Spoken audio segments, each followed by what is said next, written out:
Mr. Maxwell. This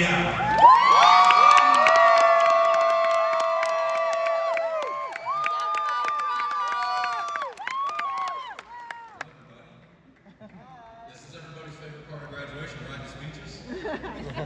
I know, I don't really want to be up here, but we're going to get through it together.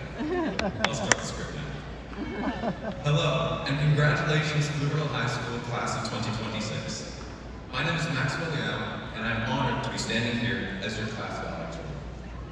My favorite Swedish proverb, because you know, everyone has one of those, is a shared joy is double joy, and shared sorrow is half sorrow. So I'm ecstatic to share this joy of graduation with all of you today. 4 years ago, I walked into school a different person. This may be surprising, but I was on the varsity wrestling team my freshman year. But not because I was the best wrestler. The team was small, and they just stuck me right in that 120-pound range of class because there was no one spot. So I didn't really feel like I belonged there. And for good reason, I lost a lot of matches this. But over time, it made me stronger, and by the time it was time for districts, I was able to put on a good showing and had an attempt to get third place. But my opponent was a junior from Columbia, and he had torn me apart before. But I had to be a team player, and not much could it hurt to try. It did hurt to try. Before I could blink, he scored 7 points on me. I was on the mat. I was hurting in places I didn't know I could be hurting. I felt helpless, but I kept fighting. And soon enough, I was able to notice some mistakes. Some mistakes that I could capitalize on. And so going into the final period, I climbed all the way back up for it to be 8-7 in my favor. 2 minutes. If I could defend for 2 more minutes, I could win the match.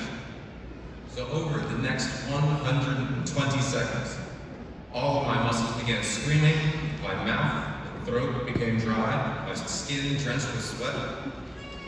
But when the whistle blew, the agony was over, and I finally felt like I belonged on that team. If there's one thing I learned that day, it's that hard work pays off. As you go into the real world, you'll face challenges. You'll face adversity. But you are strong. You can be who you want to be. You can be finding yourself in places that you can't even dream of now if you just keep going. And today's a great example of this. Look at yourselves. Look at all the caps, gowns, cords, and collars we're all wearing. We have all overcome massive obstacles to reach this point. Some of us have climbed out of low places to make it here, and some of us have just had their motivation fade over this last semester. I know mine has.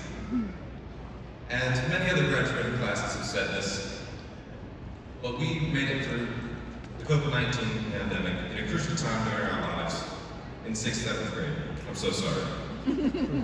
We have all overcome profound obstacles to make it here, and yet here we are. But of course, none of us graduates can do this alone.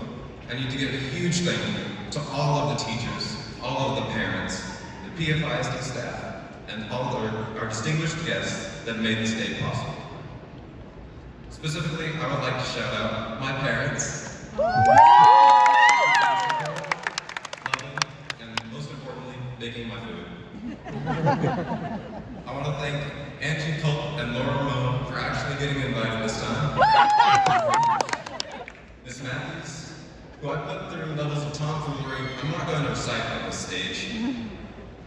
Mr. Meacham, who's retiring this year, for inspiring my love of physics and his great sense of humor. And lastly, Mr. Howard, for being a great college and career setting counselor, and an even better coach. Class of 2026, I've enjoyed every moment of the last 4 years with you all, but all eras must come to an end. So let's get to what everyone is waiting for, and let's get these diplomas.